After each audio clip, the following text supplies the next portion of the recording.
देश की जो सबसे पुरानी पार्टी है, बड़ी तो नहीं कहूंगा, सबसे जो पुरानी पार्टी है उस पर चलना चाहता हूं, क्योंकि जब सबसे गंभीर होना चाहिए तब मुझे लग रहा है कि वो पार्टी सबसे कंफ्यूज है। जब सबसे एक तरह से मुखर होकर सत्ता से सवाल पूछना चाहिए तो ऐसा लग रहा है कि सवालों के शक्ल में वो मस्खरी करना चाहते हैं। ये इंडियन नेशनल कांग्रेस, मुझे लग रहा है कि ये इंडियन नेशनल कंफ्यूज पार्टी है और इसके ऑल इंडिया कंफ्यूजन को मैं आपको समझाना चाहता हूं। ये जो आप मेरे साथ देख रहे हैं, ये हैं हुसैन दलवाई, ये कांग्रेस पार्टी के लीडर हैं।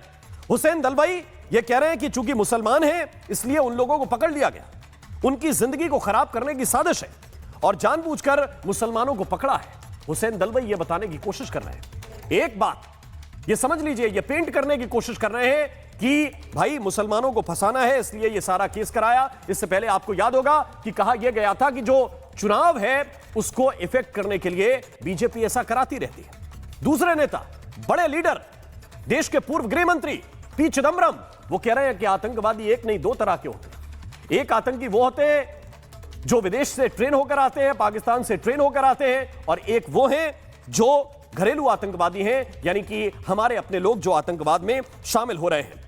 अब वो ये नया सवाल उठा रहे हैं कि हमें इस बात पर चिंता करनी पड़ेगी, हमारा कंसर्न ये होना चाहिए कि किन हालात में ये आतंकी बन रहे हैं। यानी वो ये कह रहे हैं कि ये सारा मैटर अंदर का है, इसको अंदर ही समझ लेते हैं कि ये किस हालात में बन रहे हैं, पीड़ित हैं, परेशान हैं, क्यों ये पढ़े लिखे लोग आतंकी बन जा रहे हैं, इस पर हमारी चिंता होनी चाहिए, पी चिदंबरम कह रहे हैं।